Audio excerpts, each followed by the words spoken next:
le saunanga mangeo le ngata la le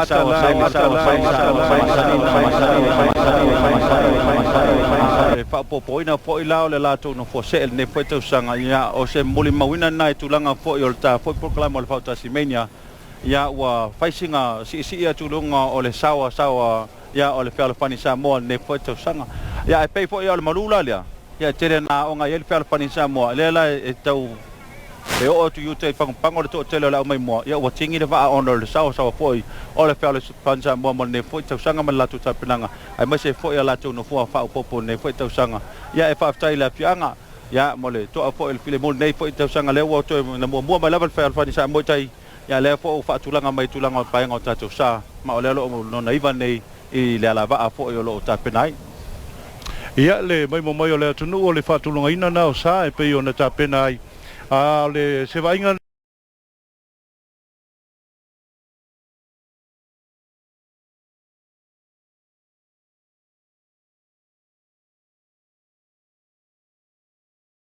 tulanga tonu e tau na tu wai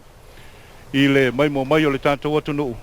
o le wa tau fa tulanga tonu I le vaenga ia e tau na tu e tanto sa ma o lo o va ia le matango fie o le malu le lei le tulanga le tau savusa ia se tuunga matango fie nei tai yo ia pe lava na ma ua mai foi le paia ma le malu la mai mo ta foi mi Samoa ia ta foi nga foi ia tu mo pule mai se le malu foi lo ma ua mai tu mau ia o se au nonga o se tau tua foi na la fa le televisio le KBC KTV un fain tu na tu fa sa longa ia o le tato fa nga ta mal tai ne foi tau sanga ia ma le fa tai tele foi le Blue Sky ia le o ma fai ai na mo foi tato live stream ia manino foi le mai mo mai tu mau ia mai se foi le paia ma le malu nei lava ia America Samoa ia ma le fa tai tele foi le fionga ia pali ia le Paramount Builders ia le o matango fie le tingi lo ia tato foi kolosi le tato tuunga ia mo nei tau sanga lo fa ngai foi ia se tasi foi o le pocket truck ia wa foi le tato fai nga mel tai ma lo fa tai le tau tua ia foi le paia ma le malu tunu o tato tuunga mai mo mai na le o tau fa tulanga tato sa ono leo lo ia lava tulanga e fa tulanga ia tato va le wa sa mai si va o si sa ia leo lo tau fai lava u sta ia le va ngal committee ia le mato va ne ia leo lo tau fai lava ne ia mo se mato tulanga manino lava ina au ne I fa lava fo I va leo ia lo tau fai au na I tonu le tato tunga. As you are watching this live coverage here brought to you as courtesy of KBC TV, this is actually the starting lane where we're going to be starting the race. Looks like the Taima is trying to head it back to their position. Pai Lupo is actually sitting on the where it should be sitting at, and that will be the Taima heading back to the next to the Petua Lefiafi. Aeto is actually sitting at the lane number 1 as of right now. Manuel Teosala is sitting on their lane number 2. The Petua Lefiafi, they are actually right on their lane. As soon as Taima will be sitting next to Petua Fiafi, the committee will be pushing the Paipalipo back. Matasawa is sitting at their lane. Fautasi Samoa is actually, they cannot wait for the con shot to go off. The race today is going to be a fun and exciting race here for our 2015 Fautasi Race. And this is a beautiful, beautiful day for the race here. Mangeo, ya, pei fo ana maua mai le mai mo mai tato tunu. Ya, ole matua I man na yala vale sol nei le matango fie le lo fo malanga le tato tapa o langi le wa maua nei foi malu. Ya ina ia fatau no wai foi ya le loa foi o masino ta pena foi ya sa ma pianga ai le tato falanga mai foi tu le mamnua ya le tato nga Fautasi ia masalo I le mai mo mai o le tato tunu toi lava o le sa le o le tai ma le o lo o toi anga ia tu le tulanga e te tau ona iai ia o na a matali o le tato tunga le wa tulanga le lei ia le paino tato sa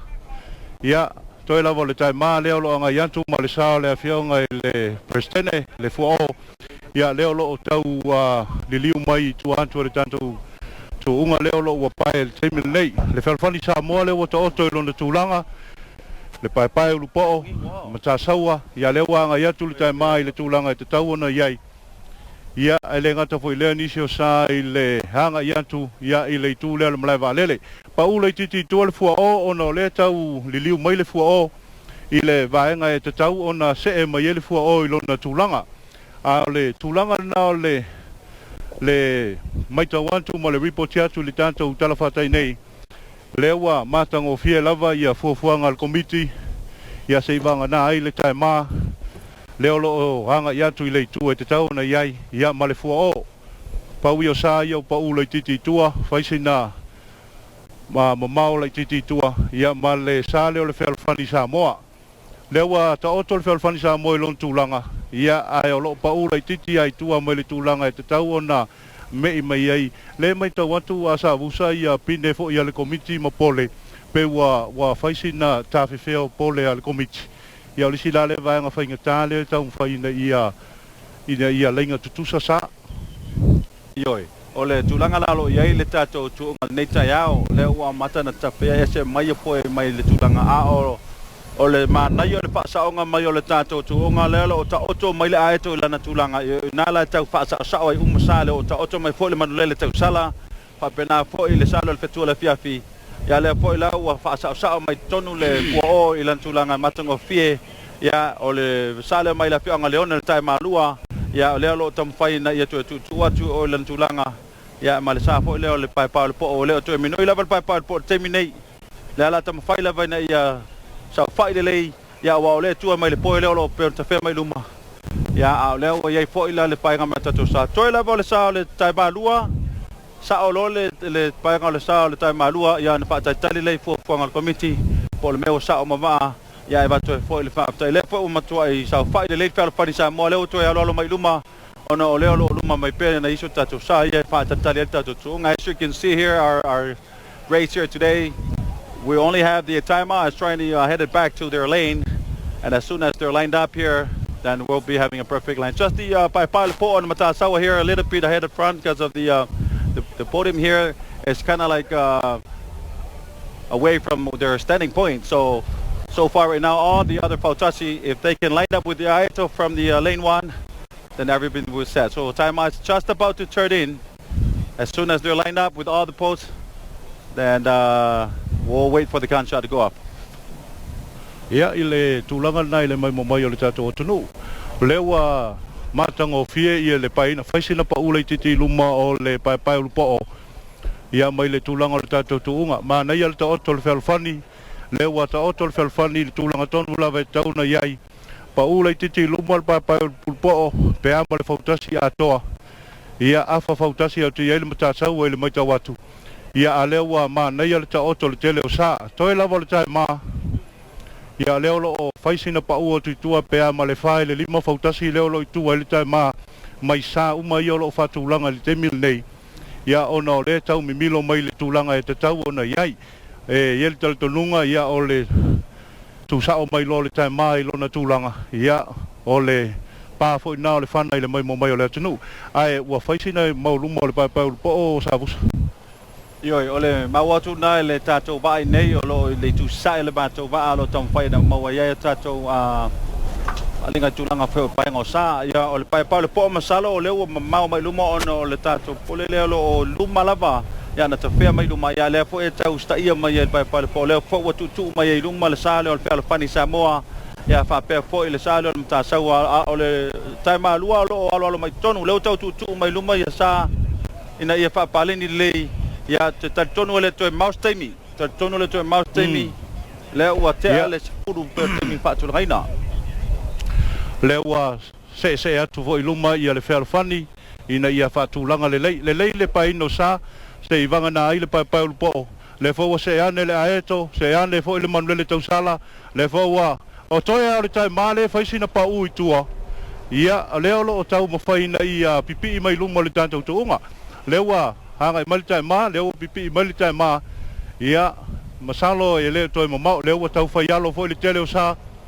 fa fainga tala wal tai ao le nei le tulanga al fa tulanga le fo wa me il mata sawa o le pai pai lu po lava leo lo ilunga le fo wa lo alo fe al fa ni Samoa le fo wa mana ya la tulanga le ele tai ma sa busa ia le wa tu le tai mai lo na tulanga se ivanga na sa ia u faisina mauluma le titi le pai pai lu po ia ma le matasaua le fo wa se ane le manulele le vaenga yuta ma le aeto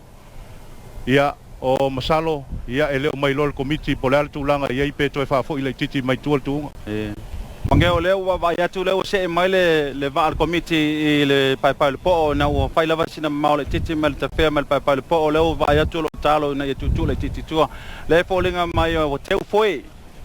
foi ile mai mai la ta no ya masalo le tu maula pas tai mi le o teu foi ya o lo fa pena lava tau fa tulanga mai le ta tu pai ngo ta tu sa ya mai lava tulanga mo mo ele aeto mana ele ta o mai la aeto ma le ta sala se kavao ape fo le taima male fo o ya o le po le vale o mama mai luma lanta fe o le pai po ya ele ngata le teu foi malo alo mali tu luma le wa ta fai mai luma le fo o le la anta fai alo mai luma sisa ya na fa paleni ya ne miane lava wa matua i fa po se lava ya na palo le tatu fana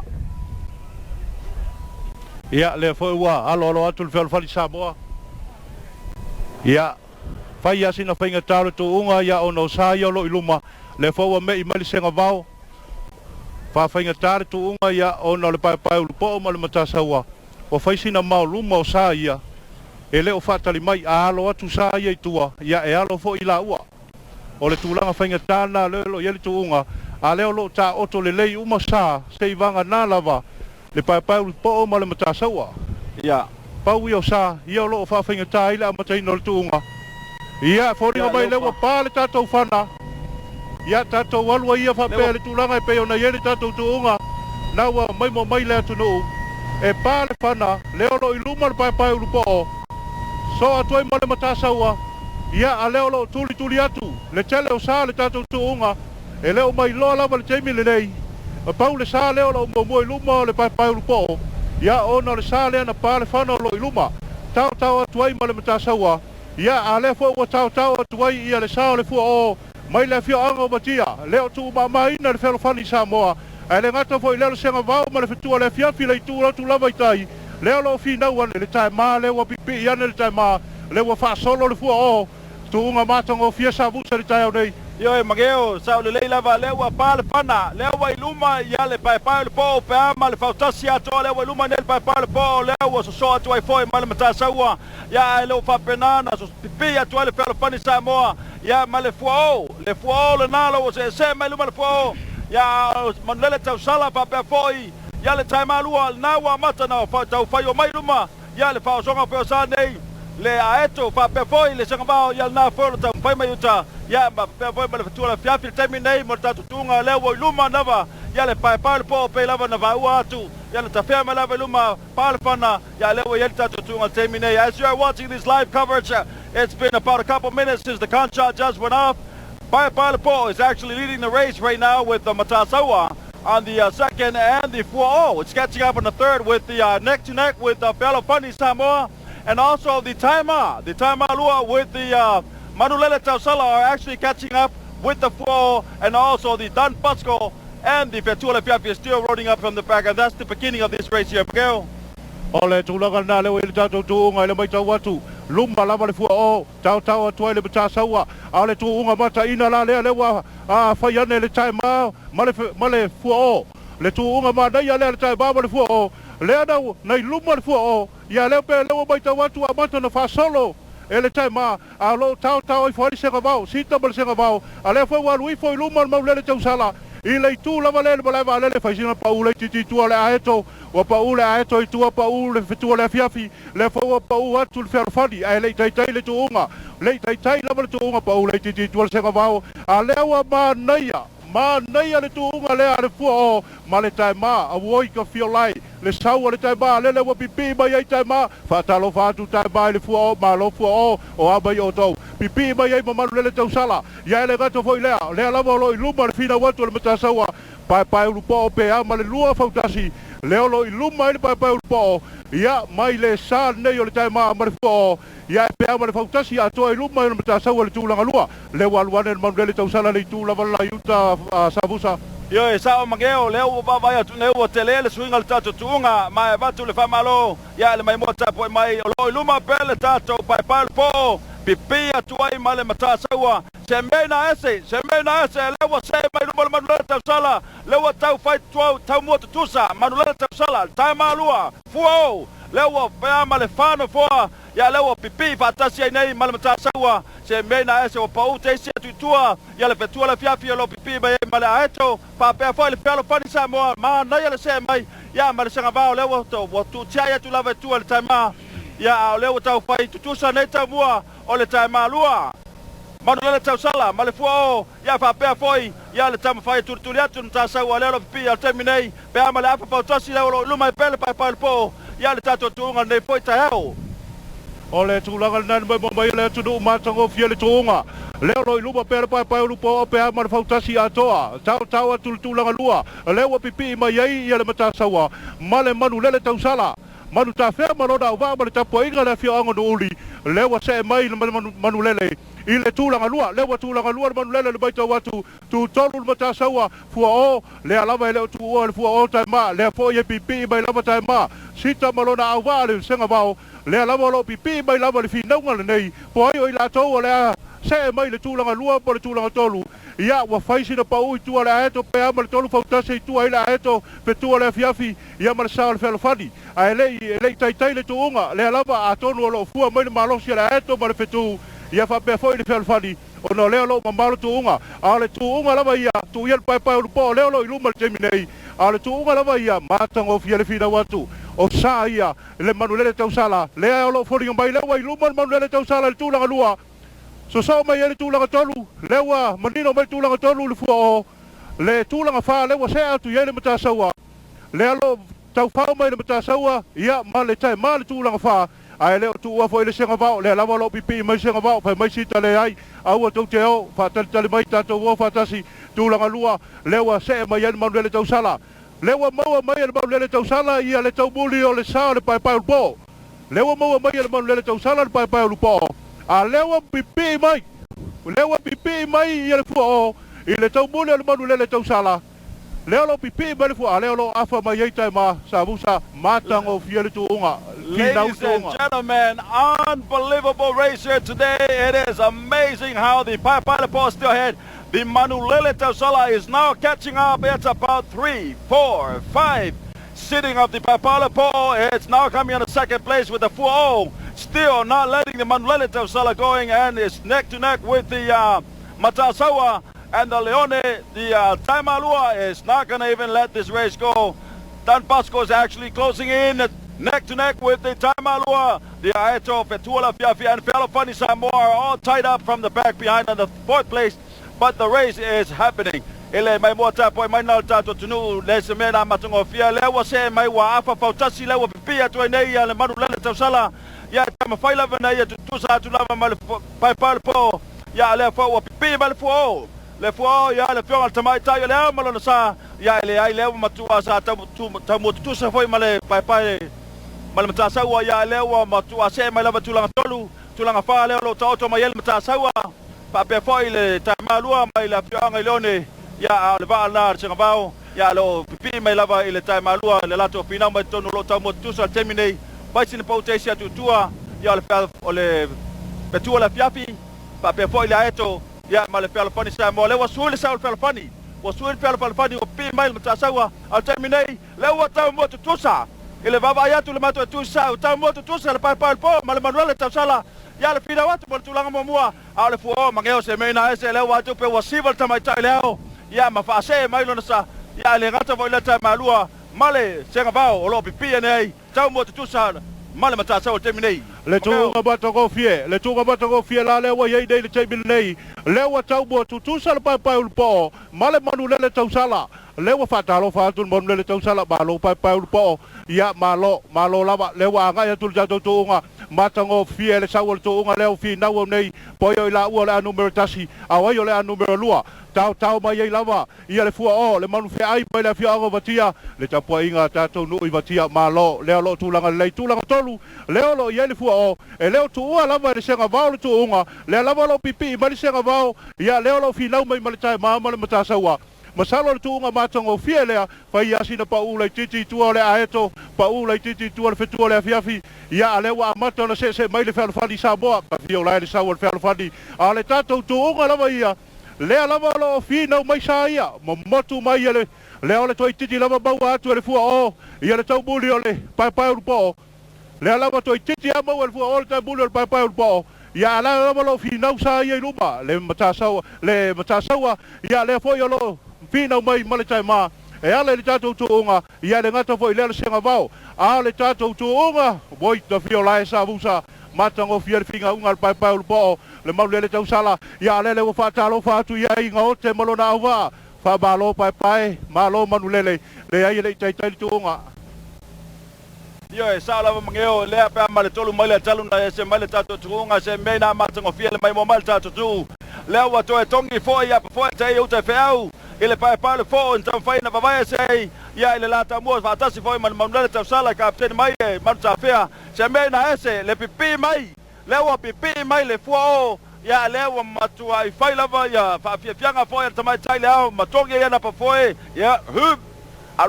alwatu ia se mena ese le na tau mo tu sa foi ia le sanga va fa pe foi le tai malua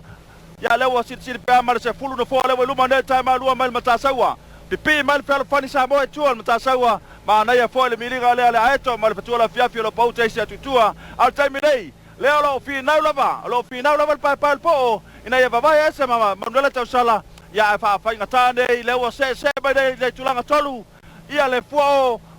pipi mai sanga bao mangeo se mena ese as you are watching this race here malo sa busa mata o fiel tu unga le fo ringa bai tu se le titi luman pai po pe ai le lua tolu le fo le lo luba pai po manula tau sala le lava le tu ua lava manu ta fea male afio anga no uli ia le pai po e alu ia le lava lo tau mai ngote ia mar sa le manu fe ai o le fo ai le fo ringa bai wa tu langa fa mai ia le tau mua le sa le tai ma le wa tu langa fa bai le tai ma lima ia le senga vao pa ua tu numero 1 ia le sa nei o le mata sawa ile mai tau watu le tatu tuunga le wa pipi mai ia le numero 7 le fel fani Samoa ia valu le fetua le fiafi iva le aeto pe a fatu langa tu le tatu tuunga le tulanga le wa iai fai sina paula I titio le aeto itua a le tatu tuunga lava ia le mai mai o le atu no le senga vao le na na lava lo tau mai ia ngaote ia malona auva le sao le fua o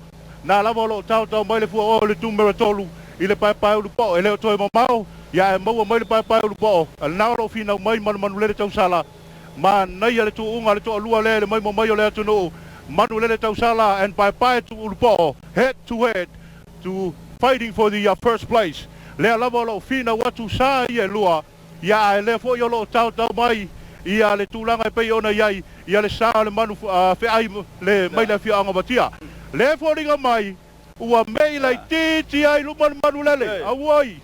ta fia mai manu lele wa se atu le lua tolu fa no foa le wa amata na afa Fautasi ia le manu lele ia mai le sa le pai lu po tau mai lava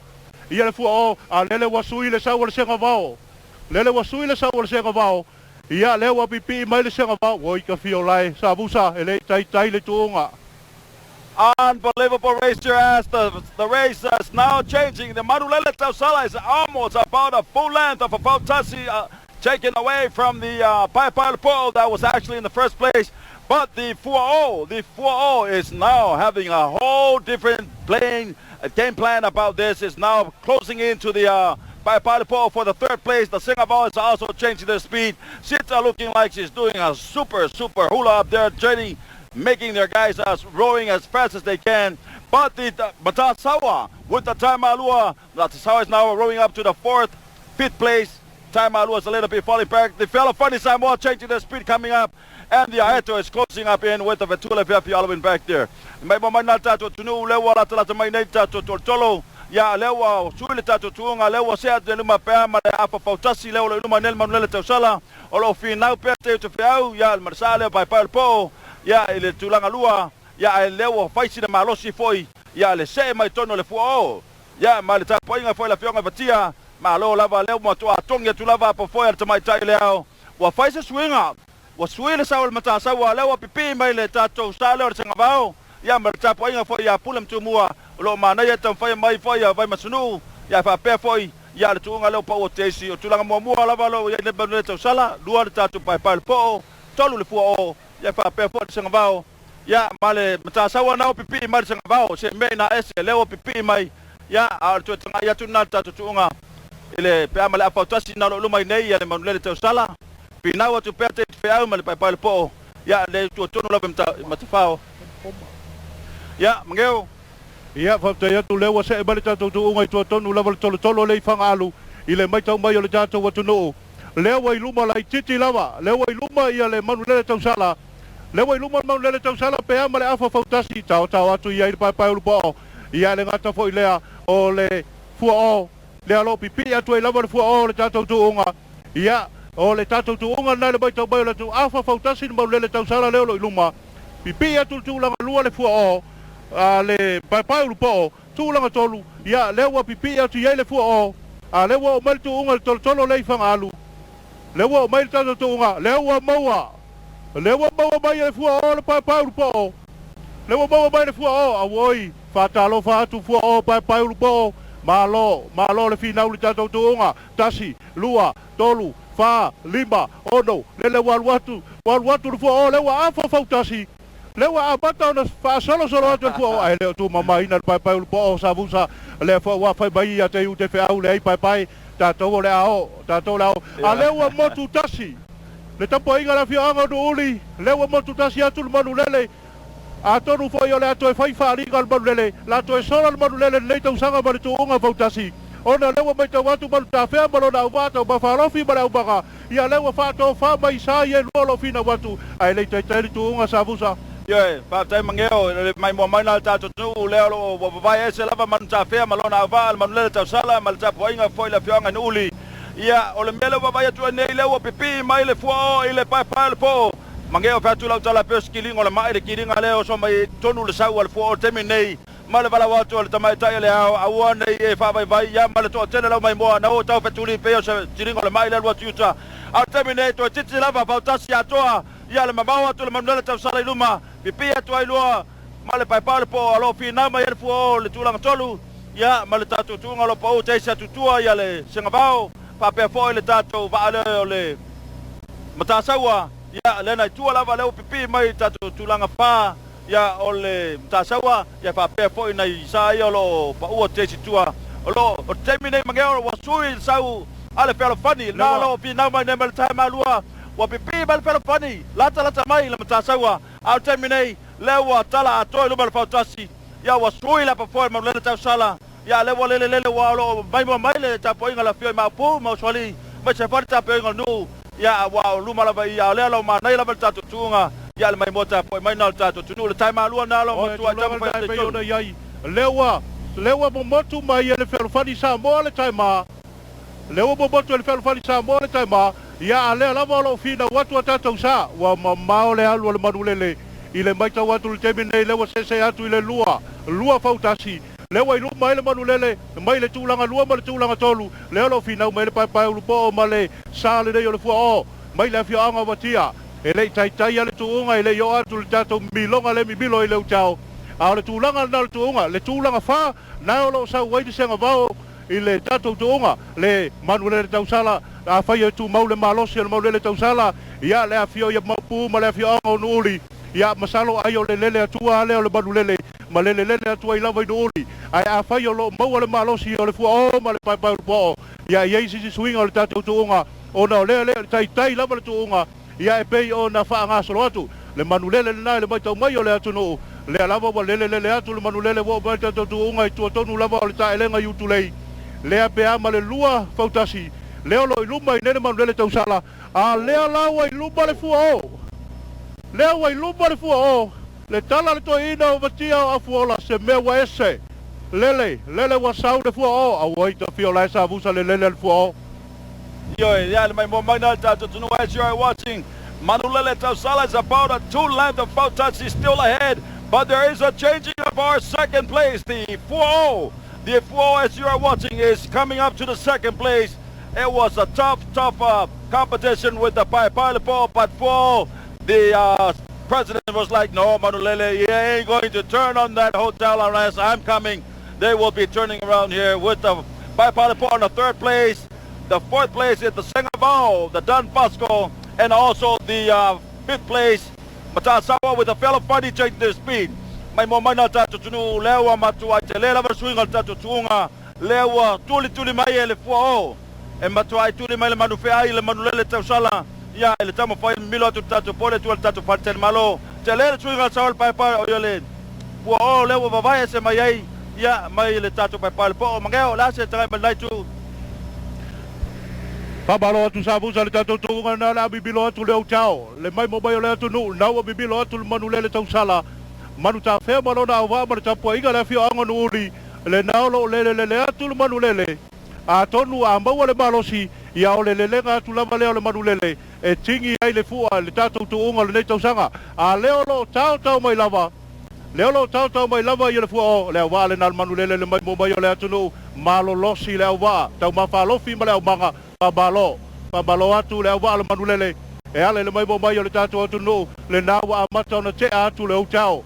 na wa mata na te atu le mibilonga le utao ia le sana le fio anga no uli le na lo mu atu le tatu tu unga le te milenei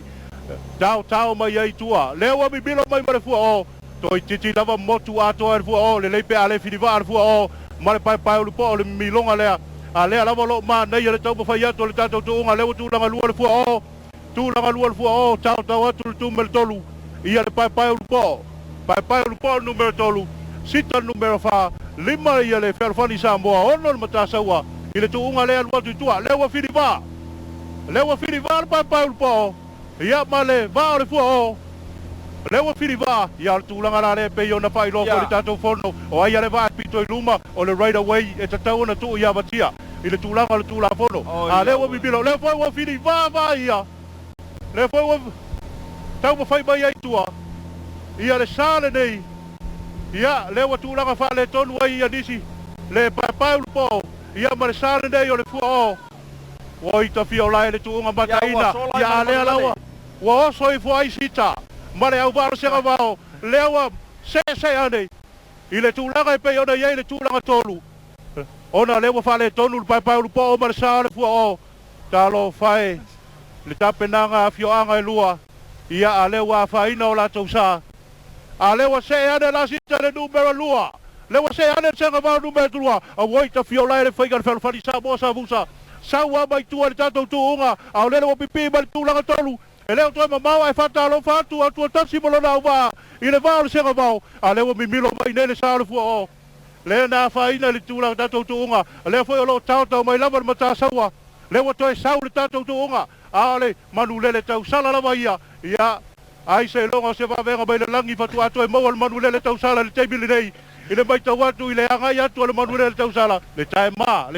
le mai mo mai le atu no le naolo tau mo fai atu foi le tai ma e sa ili atu sona tu langa e pe ona ye le tatu tuunga matango fier tuunga ia se vanga na ai nei fe se inga la iti ale mai tau mai le atu no ia pe ona fai atu se longa se va venga bai lunga fatu atu e mo manulele tau sala manu ta fe mo na ava ia a fai o tu maule tau malosi ia o tau ma le champino nei tau sanga leo la sai dia tu langa lua tu unga mataina leo la tu langa lua e ala le tatu tu le aeto na fai sina pa ula titi tu le aeto le fatua mi milo mai le aeto ma le tatu pinge le o tau ala tu unga na savusa. Mangeo, it's a beautiful, beautiful day and a beautiful race here. It looks like the Manulele Tausala is taking off far away, about another 10 Fautasi. The race now with the Dan Pasco and the Fautasi Samoa is now fighting for the second place. Only Dan Pasco is now sitting in the second place with the Fautasi Samoa 3 from the village of Fangasa has changed the speed from all the way in the back and fighting into the third place with the Paipalipo. Le mai mo mai na tatu atunu pa ma le se fulu Fautasi le o mamau ai luma Manulele Tausala ya ma le fa malo atu fo le kapteni ya ma ta fe mala na va ya le toa fo tai le o mai le tatu tuunga mana ya lava ya tulanga lua le lo se mai fo toru le tatu sanga vao ya ma le Fautasi Samoa tolu ma le pianga Fangasa ma le tapoinga se mei na ese le o pipi atu ya le Fautasi Samoa masalo mngeola fa le lato tauanga ile le valia ya lo fina o point by po ya le tulanga tolu ya ma pena fa tulanga fa ole tuunga mata ida le sai liga tulanga lua ma tulanga tolu le o pipi mai le Fautasi Samoa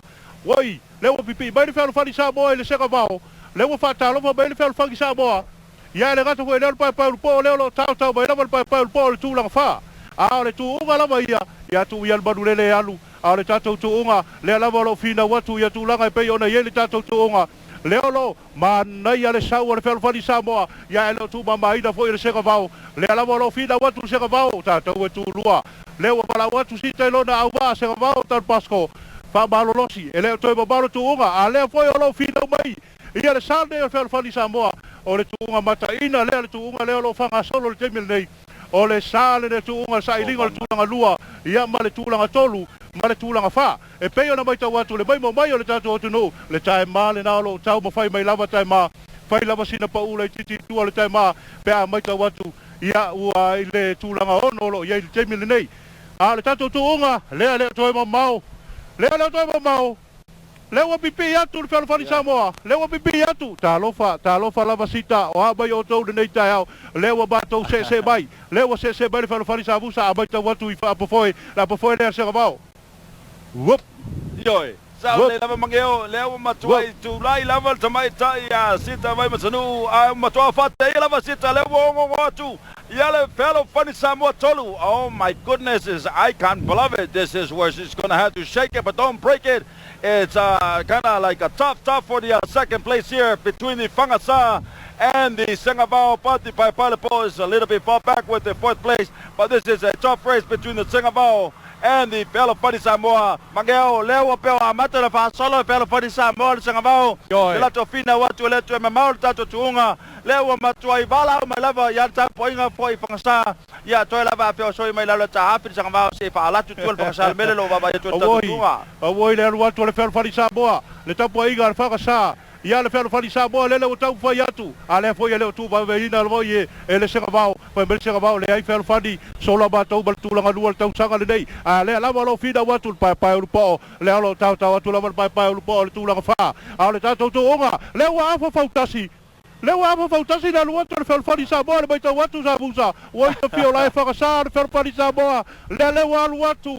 wa faita wa tasi lua tolu fali ba lo pitu palu pe abal to baru de foa mo atu le Fautasi Samoa le so atu le Fautasi Samoa mo atu le Singapore le lo tau atu la masita le numero lua ya le wa atu le Fautasi Samoa le numero lewa pepe atu la Fautasi Samoa fi na watu sa ie lua ya tu ia no uli la le wo le tigi no uli le ma le tau sala a le lo fi na watu tu unga mata go fiel tu unga le fi na watu sa ie lua ya le tu mamba ina le Singapore le to tala le Singapore. This is the final strand, die with honor. As the Fautasi Samoa said, no way, Sita, this is my honor. I'm going to honor the second place. Paipalipo is still trying to get up here, but it is about to neck with the Fautasi Samoa 3, with everybody swimming. It's not even time for swimming. It is a tough race for the Singapore and the Fautasi Samoa. We will know when the contract goes up. Manulele Tausala just reached up there. And it is a top 2015 Fautasi race with Singapore actually now crossing the finish line with the Fautasi Samoa on the third and the Paipalipo fourth. But Samoa and the 4 is still trying to next year for the fifth place. Tough race this year. Tu langa tolu ia lewa se mai le Fautasi Samoa tu langa far pa urupo a leo lo fina watu tu na lima ia bale tu langa ono ia le fua o bale batasa wa tu nga mata ngo fie foi la leo lo tau fa ia tu fua o bale batasa wa leo lo fina watu leo lo ilumba fua o leo lo ilumba fua o le fina watu le tatu tu nga lea leo lo ilumba ile fua o mai le batasa wa leo toi mambao ai o atu tatu tu nga le tingi mo tu tasia tu lava ia le poringa mai pe afa Fautasi leo lo ilumba dele fu o tau ba fai atu fo i motu sama no da wa ia malo le talo fa tau sala malo lava ile tau ba fai mai o tau sa ilia ia le tatu tu unga pe ona yai ia le wa pale fana le wa se atu le fu o ia le ngata foi le mata sa wa le tai ma mai le afio anga leone ia le foi wa tuai tau no foi le tatu tu unga nei pa malo atu le fionga le malu le fale malo na wa ia le tapo inga foi a tato a fionga leone ia lewa tau no manuia mai le tato sa tai malua ia e ala le tulanga pe ona ia le tato tingi pa malo atu le tapo inga foi ia se tato a fionga le tai male na ia lewa tau no manuia pa malo lawa fionga le malu le fale male tato au va le tai ma ia ono le tuunga matango fio le nei tai au ia e pei ona whaanga solo ai. Ia a lea lava o loo tau mawhai mai ia nisi o sa le tātou tuunga, lea wai o manuia le tātou tuunga le nei tai au. Ia a o tali pea ia le taunu mai o nisi o sa. I le tātou tuunga i le tai au nei. O le tūlanga le nai pei o nei le aeto, ia ma le whetua le fiafi, ia e fōlinga mai. Le aeto le ua se e mai le numero valu, ia le whetua le fiafi, le ua se e mai i le numero iwa o le tātou tuunga. O le tātou tuunga matango fie le tuunga sa busa, ia se ivanga na ai nei nisi o tūlanga na i le amatanga, e le toi pose lilo lo o sila fia fo e le mamalu le atunu le amatanga o le tātou tuunga. Vaenga la le ta oto le komiti, ia e le ngata fo e leo nisi o whalavelave na i le tātou tuunga i tō tonu lava o le hotel, ia masalo e sau sistemi ia polease whai unga le komiti, ia ale mai tau atu matango fie le tuunga. Io e mageo e batu le whaftai fo i le pionga ia le ale fuineva, hape fo i le paia ma le malu ainga, ia ma le sauia nea wa mpaina whai e o tātou pasalunga le nei fo i tausanga, ia ma le aeto na wa tingi mai, ia i le tūlanga malu le tātou tuunga le nei fo i tausanga, ia le tūlanga iwa, ia lo angai mai e tonu le fitua le fiafi, matango fia tuunga nei aso e whaftai le lofa malanga leo le tua lo sao mauli, ia lo uli fo i masao le lei fuafuanga umalava, ia i fuafuanga fo i pena alo tuai tātou whaanga tamatai, atu fo i le whamalo tapuainga, ia pule mtumua, ia le tamuwhainga mai fo i le sanga vao nei fo i tausanga, ia ma le lātou fo i tamuwhai mai, ia leo ua tūlanga lua i fo i nei fo i tausanga, ia ma le whaftai fo i le ale fuineva, ma le paio ainga mese fo i le lātou oloa, ia i le THC Reed, hape fo i le Peter E. Stephen Doring, ia le lātou Samoa Motors o le napa whapele as au si vai malu, ia ma le whaftai Blue Sky, ma le fionga fo i a pali, le Paramount Builders, ia leo lo papa mai tātou whana le tātou tingi, ia e whailo ai, ia o le se mai lana le whetua le fiafi, ma le tapuainga le fionga i whangalu, ma lo lava, ia e le saunga le mo mai foi, i tūlanga foi le tātou tuunga le nei foi tausanga, ia sau stemi ni whailo foi le ie le, ma wabalua foi ma le whaiwhau ia mangeo, ia tūlanga foi o tātou sa, ia pēna tingi ai, le eise meo whale tonu tuunga, ma ngā le tātou whiriwaa le ai tua le tātou whatele malo mangeo, ai ese le mānaia, ia le se e mai tātou tuunga nei aso ma le malu pēna tātou whatatari ai. Ia lewa toi tau nul sao le fitua le fiafi, whamalo atu le tapuainga foi le tātou awhioanga i whangalu, lewa toi tau nuu ia le sao le tātou nuu,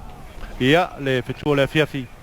ia i le tingi lewa maua le fitu ia le numero iwa le nei foi tausanga, ia e pe ona ia le tātou tuunga Fautasi o tauta i le atu tātou awanoa i le liwaa i manu tā whea, tuunga matango fie e pe ona ia le tātou tuunga le neita e au savusa. Ia ona e maita watu ia le mamao le sau le senga vao le na sau wai. Ia e whaftai fo ia manu tā whea malona sa. Ia wa ana whapea o le ale tūlanga iai. Ia le tātou tuunga. Ia o se tuunga e whinau i le whinau mai o sa ia. Se i vangana i le whala velave le na tūlai mai le tātou milonga lea mai leo tau. Ia. Sa lava le sau nanga mangeo ia o whala velave le malufia. I le tūlanga foi o le tātou tuunga ia o whalavelave le malofia na pe ona a whainai foi le tamuwhainga mai tonu o le sale o le awhianga vatia ia le whianga foi tamai tau o le au i le fua o whape foi te iu te whea au malona waa foi le pai le po ia ona o le mimilonga lava lea ia ua whaafhainga tāna to e whaisesi fuafuanga ona o le sawa foi le na mai eiva ia me tau tātou le speed limit ia wa exceed le speed no tamuwhaina ia turi mai foi le sawa le manulele tau sala ia wa tupai foi la ile whalavelave ia o whalavelave le malofia na le mai momai le tātou tunu ai mo lava le whaaftai le tua lo saunga le mo malava ia wa mai se lava le lato tamuwhainga le whaitau sanga. As you are watching here the race here today, it's a beautiful race as the 4-0 and the Paipalapo had a little conflict behind the Rainmaker, the old Rainmaker Hotel, but it was due to a lot of the speed of the boat. It was unable to control how one of the boat right here, as you can see, that's the playback of that incident, as you can see. Brought to you live here. That's the incident that happened here. It was just due to very much speed that they're coming in. They're actually trying to catch up with the Manuel Tausala, but as the 4-0 collided right there. Right there, so they had a collide right there behind at the old Rainmaker town. It's a little bit tough race because it's uncontrollable, and then it gives the chance for the Singapore to come on in for the second place, and that is an honor for the Don Bosco. So pamalo atu ya vai masunu ya malona sa foi mata foi nga ya foi le tato tunga ne foi tasanga matango fiele tuunga pe ona toe failo atu le mai mo le tato tunu ia le tulanga tonu lava na fai nei le tato tu una tu tonu lava le tau ia masalo pe ona failo atu so stemi ia ona mo le os fata tanoanga mal komiti ia tu sai foi ma le foi fa fitauli al tuunga lava ia fa tai le tua ona le se tulanga fa le tonu tele na fatia i se sa le wa tau no manuia ma ia le tulanga le tato tuunga ia mo se tulanga mo sila fia le tunu le wa toe sola fo ile manuele tau sala ia ma le tato tuunga Fautasi le tau sanga le championio le sisinga fu lua festival lima ia tulanga lua le singa vao tan Pasco tulanga tolu le Fautasi Samoa far pai tulanga lima le fu ono le mata sawa tulanga fitu le taima numero lua ia eto numero valu ia ma le fitu le fiafi le wa se mai ile numero ivo le tato tuunga o le tulanga le iai ai le o mai lo le po le ase fa tulanga na le komiti ia ona ni se fa fita ulin tu le mai le amatango le tuunga tu sai ma tula fono ia ma le tulanga fo ipe ona iai ia le to mai fa fita uli le tu le tau ia se stemi mo stala lo ia ma le komiti ai ole unofficial le ta u sa vus yeah. As Mangeo stated out the lane and the first boat Manuel Tausala for this year 2015 Fautasi Race brought to you as a live coverage here in American Samoa. Manuel Tausala took the number 1, number 2 is Dan Pasco, Fautasi Samoa 3 from the village Pangsan, number 3, Pai Paulipo on the 4, and number 4 on the number 5, Matasawa on number 6, Taima Lua. It's on 7, and Aito on number 8, and also the Fitu at number 9. That is an unofficial decision as we are laying out here based on what we actually broadcast here. But the committee will actually finalize the result for the race here today, and then we can actually tune you up with the latest of our race update. And it was just a collated of the race. We are about to talk to the committee here. So, Mangeo, yeah, may mo may na tato tunu si tulanga foilo tato fayunga. Ya foile may mo may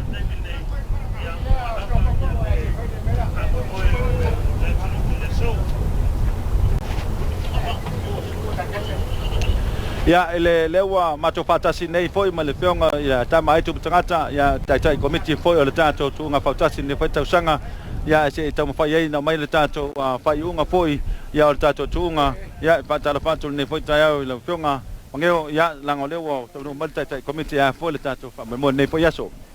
ia lo feonga le ke komiti le tulango el tato tunga Fautasi le tausanga mo ngo fa ko waku le fa fonga mai le kungu ya kuile mangua va pe foi le malo Samoa fa fkaile kua wa i manguia foi fa mo le kungu le ngai kaiao ya o ya foi nga lunga la longi si ya lo mo pel file mo le kungu or se fai unga le ku mau le ngai. This is an unofficial report. I came here nga makule le official report ka ko, but ole unofficial report ole wa ngomerkasi ole mangulele kausala mai uli ngomela lua le Dan Pasco ngomela kolu sa fangi Samoa.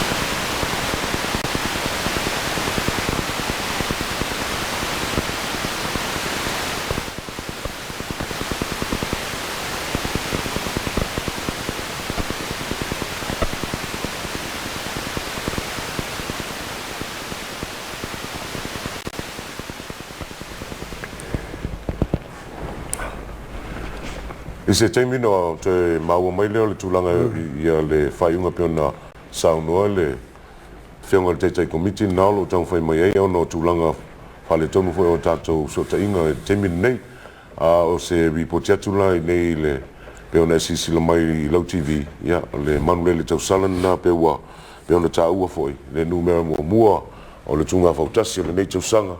lona lua i e Dan Pasco Fautasi Samoa lona tolu ia ai le mau mai la se tala ono le tulanga le amatanga mo le tatou tuunga ia mai se foi le fala lave le ana tula mai tu tonu la o tatou hotel to wai rainmaker ai msalo se taimi on te mau le mai leo le fai unga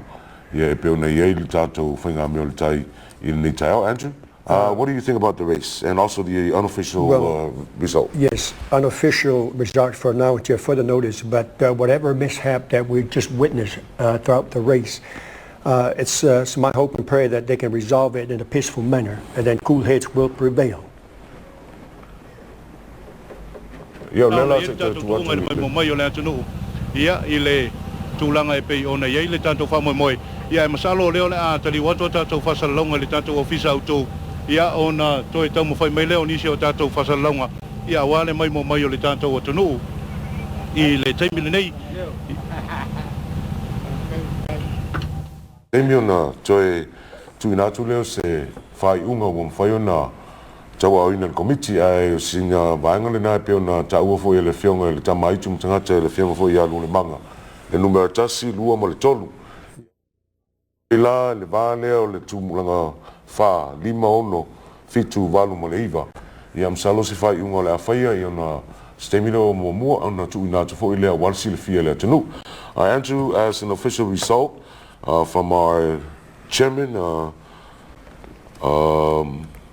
yeah, can you elaborate on that? Okay, unofficially, the Manuel Sala came in first, followed by Don Bosco, Fangasai number 3, and number 4 is Papau Lupo'o, and then number 5th, the 4-0 from the village of Atia, followed by Le Manua, Mutasawa, and then number 7, unofficial now. Number 7 is the longboard recorder from Leone, Tama 2, and then Aeto from the village of Mapango coming at 9th place is the longboat race, so the longboat regatta from the village of Fangad. Now, with that being said, Felice, from when I was timing the whole thing from the starting point to the finish line, it started roughly around 10:13 a.m. The sign from the village of Nauli crossed the finish line at around 10:40. So we're looking at about 27 minutes from the starting point to the finish line that the sign from the village of Nauli crossed the finish line. Exactly about 27 plus minutes or so. We were scheduled to start at 11. It's not almost 11, but we started ahead of schedule. And that is an unofficial report. Exactly. And our unofficial result for our race this morning, American Samoa. As the beginning or the starting line, there was some misunderstanding and also miscommunication. Halfway during the race, an incident occurred right behind the Rainmaker Hotel. So we're awaiting the official report from the chairman, Nolebanga, and his committee, and then we will bring it to you as it makes available. So we continue our coverage here at our KVCK TV studio, along with Andrew. Andrew, ia mo le sira fia fo ele tonu ona o lewa tu mai le ripoti le alo ia po le tatu ripoti le tu mau lea se taimi ona whaia leo le whai unga ale komiti mo te komiti ia ona whai fo leo na tu ina tu a walsi le fia le tonu ala sau o e fo isi le sila wa lena e tu ona e taimi le tu unga o le lava lena la mai ala matanga se yo o lava le tulanga le tingi o le ale umilen sa wole tatu tu unga mita papai mo le no e pela mo tau fo ia na pertaniste mo sola e la mai tawatu na mata tonga wa tu unga spul ma tolu minute te spul ste mo sola po le tai ao ia ai am fast full minute te spul ia ai kingi lo le sale ma le fa ma le tau sala mai tau tu le va spul tonga fast full e ma le lua spul ma fitu minute le unga tu unga le ia ai kingi lo ia le mangai tau sala mai fiangon uli to fa fo ia man ta fe ia mai wa pe to si le mai ta troche le na o le wa le na mai tau sala mai fiangon uli ia le la tu ia dei salo se no le ne se va te noile le fiango fo le liva ia I sana fo report I makeo ai lalo ai mau el bang maro ia fa kai ri aso ia o se sira te ngai au va ese le la iki ka kongo li sila va piko siri le tiki ia o roko ka mai ki sa fa fa mo la so ngai me la le te na wa ko fo ile vi ngai le ko fa ka tele la va fa le wa tau no mo nga na e talo ina ia tu le va noa wa le toina ia le tatu sa mai nuli ia fa kai la va te ia pe me la fa ia ko fo ile mkanga ia Ia le yo va ko inga ngei. E ka wang falalo se yo ave la ngor ko inga e makuar ko inga. Merga fa ka kele lava ia e so ia. O le ko fa ka kele li va ma fio anga lo ia la kusa. Pa lor ka lo fa ka usala ngi yaso. Ia mangu malo e o le femia. Ia ngo fa lo fangi o me siri nga ma ka ua. Fa ka kele lava. Ya, wapta ya tu monta fe sa ustemi to mo le se si fe lo inga ya o no tulanga o tato fa moi. Ya le mai o tato o tunu. O le fatal noanga na male. Au va al manole ka sala. Ya o le manole to sala. Ya e pe ona mai da tunu le champini o le lua fes fululima. Le manole to sala. Ya le champini nei o le lua fes fululima le manole to sala. Ya mai le fio ango nuli. Le na champini to sanga mo vai. Ya le fo o to sola mal champini. O le nei foi to sanga lua fes fululima. Ya o le tulanga na pe ona ia ia le fa moi.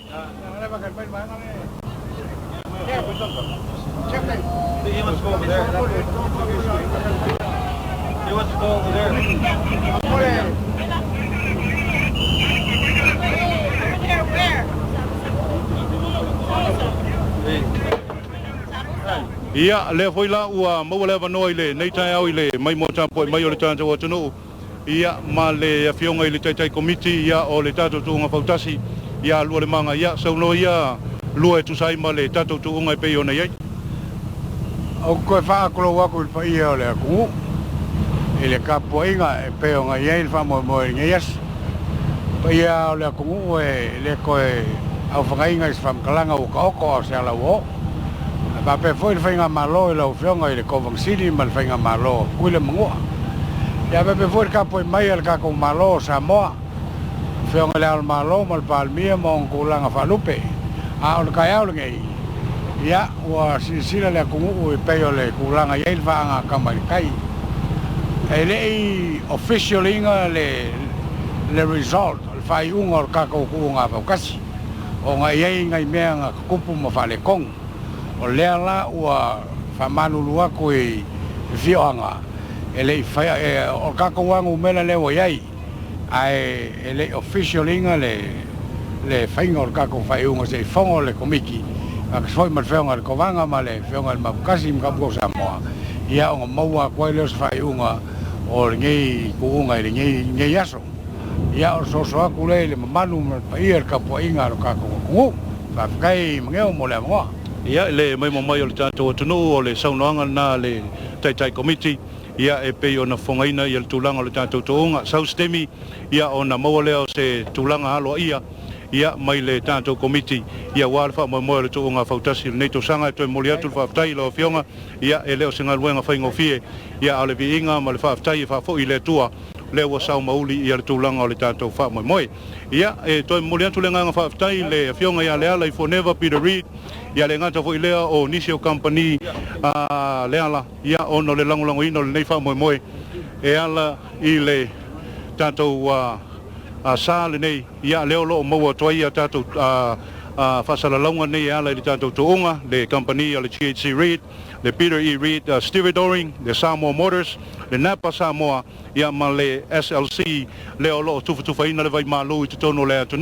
moli atu le nga fa dai lo fionga le ala ia ona fa no ino lo sa le nga to foi le fa tai atu le fionga ia pali tele lofa ia ma le company o le Paramount Builders ia ona o le so ni mai ala le tanto packet truck le ana tu le tanto tulanga le tingi fa malo fa tai ia le nga to foi le Blue Sky le sunga ia Noven Furistic se tasio persena leo lo so ni mai ia le nga to foi le ia o le fionga ia lautongia ma le lanto company pa malo fa tai le ngata foi leo le tanto board administration le fatonu ia tai malelangi clear pomele pa malo fa tai le so ni mai ia ela ia o nanga nei ala fa le televisio le KVC KTV le wai malmanuia fa mo le nei sanga ia o le vinga fa fo i le tua ia sabusa masalo le mai ia tulango le tanto tuonga ia e pe ona ia le tanto fa mo ia pata ia tu mangeo ia o laua tawa ma fo ele saunanga mangeo tulanga tatu tunga o tatu fainga mertai ia le taturunga ia mama maru fo mangeo ia fai fo ia se pati o sala po se ma o ngana fo le tatu mali la to fa fonga ia fale le tua za to penanga ia maru abi fale so mau foi au nonga o se tau tua fale wa fale television le KTV ya la level matu fatonu ya pangpanga tanu le guilty ya malu foi matu apa ngalo ngatu mo foi ya na tau tua tu le mai mo mai tatu tu mai se foi tu mau mal tapo inga ya pulem semua ya au mau nga au nonga ne foi so ya o le vi ngala foi le tatu tapa langi mangeo ia masalo leo le atari watu tatu fasalonga le tatu ofisa utu iutulei ia mole fa wina ni se tatu por kalama manu tere na fasalonga le atu ile ne yaso soifua Faaptai tu lava I lau sunga dei mangeo fa pe fo I lau to fa mo to li isa gusa le tana ni fo yo le tatu a whainga benga ma lo lava le tawa tai ma lo fo le ngalui ia mai le sunga le fa tonu le to fa ia fa whanga Daniel Kili ia ma lau whanga benga ndei fo imtanga benga pe ona taua le sunga fo ia le tatai komiti Felice o to tau fi lava se fai unga tuma oti o no fa fi tau le na tula I mai pe fo le tatu mo mawina le na fi le va ia sa ia lua luma e ta fani lava le fa tai malo toia le brain maker sa la inga o to tau fi se fai unga tuma oti ia tau lava ia lo langunga electro silingia lamba le manu malo le manu le tau sala mai uli pesa o le ai wa manino ala ta na manu malo wa electro silingia ai pe la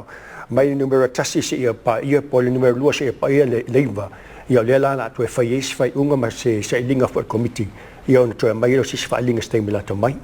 ia ben ta o le fionga le ta mai tum tangata wa to ta fia se fai unga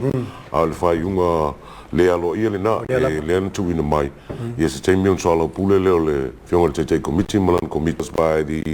committee chairman lo le manga fao they need to sit down the committee and the chairman and his committee along with some of the captains, because I know some of the captains would say, we'll talk to them and give them about the starting of the race, Andrew, because obviously we saw it on our live coverage. The starting of the race by Paulo Paul was way in front of our two Fautasi. So, and the incident that occurred right behind the hotel halfway during the race. Yes, well said there, Felice. And as I said before, whatever transpired, any mishap whatsoever, let's just hope and pray that they can resolve this in a very peaceful manner and that cool heads will prevail, and then we'll get the final official result from the committee in due time. And so we'll keep you posted as more information becomes available. And our crew will be standing by, taping live, or probably live or not live, but we will give you the results from the Chairman Committee and his committee. And by the way, Felice, a big thumbs up to Dave Mangeo, Motoralisa Bush, and our entire crew who has been out there at various evented sites in regards to a live coverage of this year's Longboat Regatta race. Many thanks. Job well done. Yeah, sina fa tai pu foi nei ia Blue Sky ia o pali la uli lofa ia le fionga foi ia le for never Peter read Steve doing ia mo le so ni mai foi I tau no manga uma ia me se foi lo nanga lo fal TV nei fa le leilo si sina mo mai mo am Samoa ia pe foi no tuina toi ni so vaenga o lo tu ia tatu kamela ia fa tai foi ia la tu lo nga ai ia mai la tu fo lo te ia va te tasi nei o lava tatu mo lava ia fa mai se yo le fa tai pa to foi le so ia dei mangeo ia fa pe to fa ia mo to li sa vusa ia wala foi le una tu tau no manga uma o le tunga Fautasi ko fa nga me tai o le nei tu sanga ia mal ma o nanga foi ma le uso nei ia Andrew ia mo Samoa a foi o la se la fonga foi le tau te mali ia fa mangalo ma to nei ai o le fa o wina pel tau tu o fo TV se te mi lo mo mua on fa le ona tu inatu ia fai unga walo ia el tatu te committee male tatu committee ato Andrew. Yeah, well tafapeia la tofa Leopoldo, and I guess that'll wrap it up as far as our live coverage for now, and we'll keep you posted and more information becomes available. But for now, we'll resume with our regular scheduled programs. Okay, back to our main studio.